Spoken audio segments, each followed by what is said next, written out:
that makes the drugs. But in my mind, that's what this should be.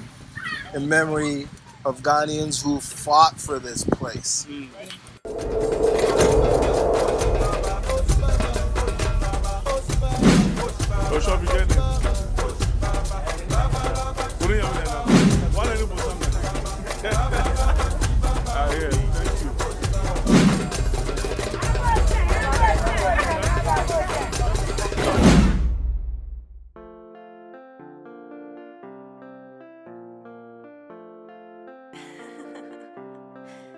Hello guys, my name is Kwesi.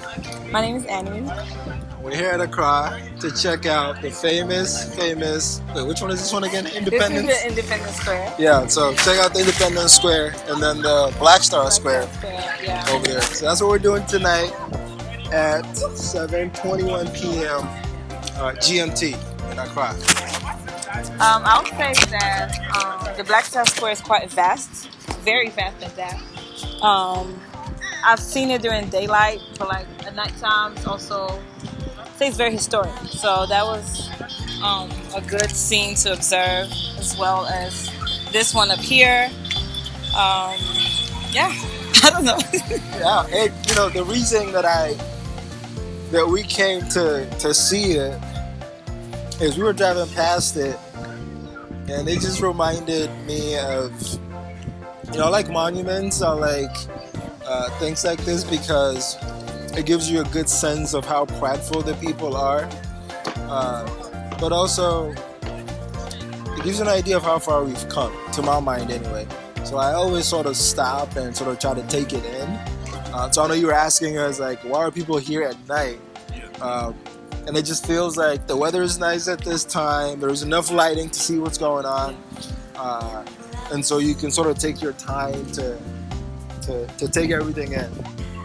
Afternoons are nice, but it's fairly chaotic here. And so we figured nighttime would be nice to do this. I will say this, I've come here a few times, and every time feels different, or you might learn something different. Like I've actually gone up before, years ago, but today, literally just looking at it, I've just seen like 6 circles, and I'm gonna attribute it to the big 6. That's all I'm gonna say. I could be wrong, but I'm gonna do my research. So it's always good to come back and just soak in a little bit more history. I didn't notice the 6. I know. I've never noticed it, but I just thought about it. 6 for maybe the big 6. Yeah. One thing I didn't like, there's a plaque there that says in memory or in honor of somebody in memory, else. Queen Elizabeth. I don't like that. This is in Ghana for Ghanaians. So in my mind, that's what this should be. In memory of Ghanaians who fought for this place. Not in memory of the people who put us through what we fought for. So when I saw that, I was a little bit upset. Well, and I think that's more reason why people from the diaspora need to also pay attention to these sort of things, so we can improve, so we don't give credit to the wrong people as we progress and as we come here and settle and stuff like that, because we can't really necessarily continue to give the white man credit for things that we've toiled and suffered for. And continue to suffer for. Absolutely. So, yeah, I think that's something to observe. Well, I personally was not born in Ghana. I started coming in 2017. I come like every single year. And for me, this has just always been home. There's some peace that I gain as soon as I land. So I can't reflect back and say, well, it used to be this way, it used to be this way, but it's home. Yeah. Can you say spiritual? Oh, I've not tapped into that aspect of things, but like I promise you, when you're landing, there is a peace that just, and I always cry when I'm leaving at the airport. I'll say that. So I mean, the whole right here, we've been talking about how peaceful, the country is. Like the atmosphere is peaceful. It just feels like, and she was saying you've been talking about peace the whole day. Yeah. It feels like you're at peace. So I was born here for a very long time. I went to school here and things like that. But I wasn't living in Accra. So all of this is still new to me. So I don't have a good sense of what it used to be before to compare it to now, but it there's a sense of belonging whenever I see this, whenever I drive past it, a sense of pride as well. And I'm looking at all the improvements around the country, around the city, because I've been to different places in the country since I've been here. But specifically in Accra, around the city, the roads, I have a sense of joy, pride in the country and what my brothers and sisters who've stayed here have done to better the country, to bring us forward. So some of the things that I'm sort of thinking about is, well, how can I contribute to what our folks here are still doing? I haven't found the answer to that yet, but I suspect very soon we'll find some answers.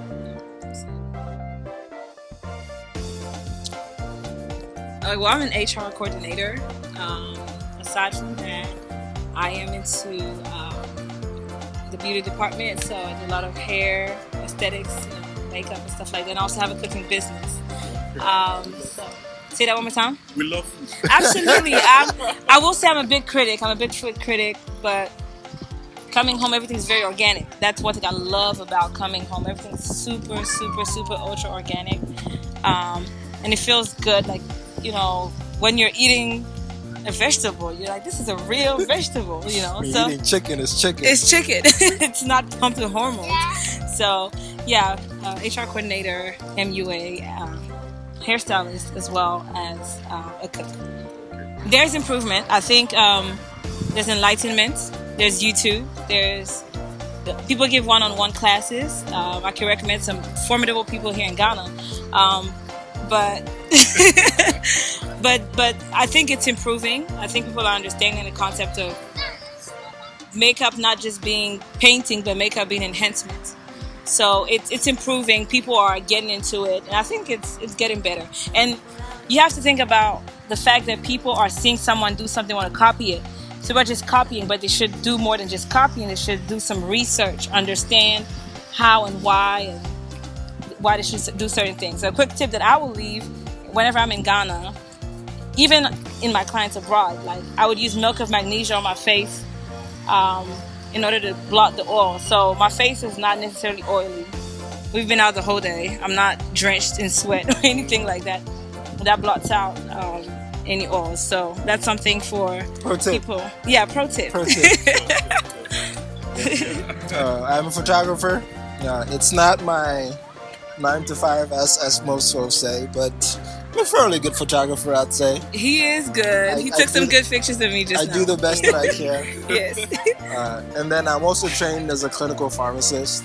I work for a pharmaceutical company in the US. Ernest Chemist, the owner, went to our disco, which is where I went to.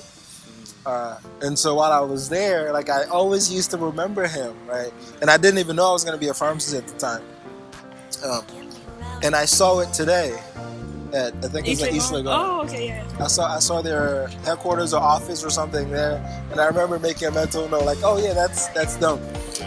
And I just, when I started pharmacy school, I still remember them, and I was like, I wonder if we could come and set up a company that makes the drugs, but make good drugs for people that's affordable, so people can buy it. People don't feel like they need to go to wherever to get it or aren't getting stuff. Love to see people come out of college and get jobs, pumping jobs to the system and good pay. I don't understand why we have pharmacists that work the entire month and get paid maybe 500 Ghana.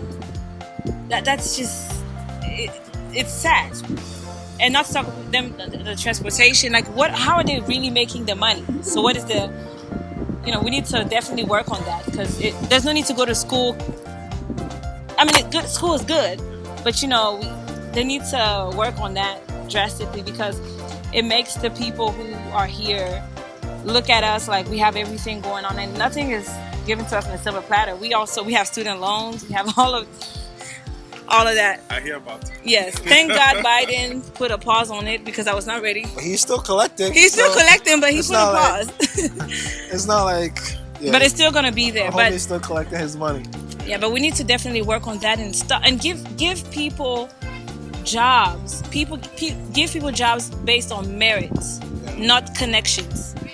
And that's what I was gonna say. Where we came from, one of the most corrupt places on this planet. It's just legal, if you will, right? Because like lobbying, for instance, you know. Yeah. So corruption is everywhere. So I don't want folks to feel like we're saying that, you know, where we came from, there's no corruption here. It's just the way that it happens here is just like it's Professional. Oh, they're professionals, licensed at that. I can tell you that. driving from. Just go to Cape Coast and try to come back to Accra and see how many police barriers you see. Yeah. And they're all collecting money. Even from the airport, I had a bag and this lady opened it and she was like, "Odiana, shishimu," and I was just like, "Come on, like let me go. I'm done." I've never been at the American airport and given out money. Money, yeah. I went to the restroom at the airport and homie was asking me for money. Oh. And I'm like, bro, like, I just came to piss. And the lady was like, "Unyan intem na mi boss is shemi," and I'm like, "Hey, mommy, like, nah." So that's sad. That's really sad. It's embarrassing, really. Yeah, that's one thing that I understand. It's difficult. They probably don't get paid a ton or whatever the case may be. I don't know. But it just doesn't. It doesn't look good. It doesn't look good on Ghana. Yeah. It doesn't. So she just showed up, but I've been here for about 3 weeks now. He's been enjoying without me. So, so I went to Lubo. We crossed into Ivory Coast, that first town there, I forget what it's called. We went in Zulezu, Takrade, Elmina, Cape Coast, all the way back. Went to Brie, all those towns in the mountains. We did that. Went to Protea, went to Boti Falls. We've just been going places. Done a lot. Just I'll trying say to go for places. my previous years, I've definitely gone to Cape Coast. I've gone to Ho. I went for a charity event. That was with Chroming. I should check him out. I'm an Osu girl, so I'm always in Osu. Come on. You know? Oxford Streets. Come on.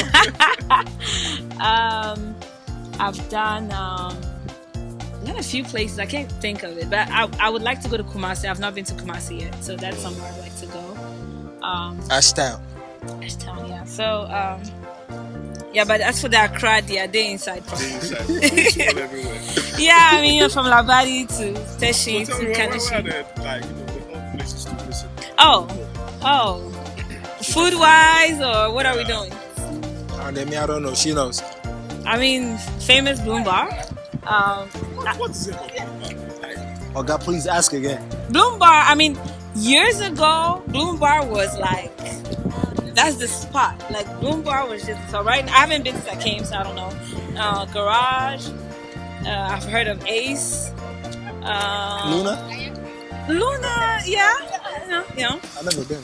And then obviously on the 26th, you always want to be at Little Havana, Little Acre. Yeah, so normally what I do is I go to Joy Fourway's concert, and then I go to a brewery for Little Havana. So you want to do all white. And then Today's all white. today's all white, tomorrow's all black. And then on the 1st of January is going to be, I want to say with DJ Mensa at the Pitch Lounge, it's another all white. That's really fun. But I've been doing this for years. I mean, I think 5 years. Assembly woman. Yes. I think And it's always a good time in that crowd. Yeah. Any last words? Accra survived, man. Survive. I'm gonna try to come as often as I possibly can. It's always a pleasure to be here. It's always inspiring to be here. Always humbling to be here. Every time I've been back, it's always been humbling. So I'm grateful for the opportunities that I've had in my life. And my hope is that I can give back to the community that gave so much to me and poured so much into me. My last words would be for my brothers and sisters here that come from here to abroad. Don't lose sight of the pride of being a Ghanaian. Don't arrive and switch up, because there is Don't lose your track. what yes here. So because even though I wasn't born here, you would think I was born here, Bikachi, New York gang, so everything. So just embrace the fact that you're Ghanaian, because that's something that people out there wish they really had, and they'll make you feel like you're nothing, but you truly are from Gold Coast. So keep that alive. We got to go. Yes.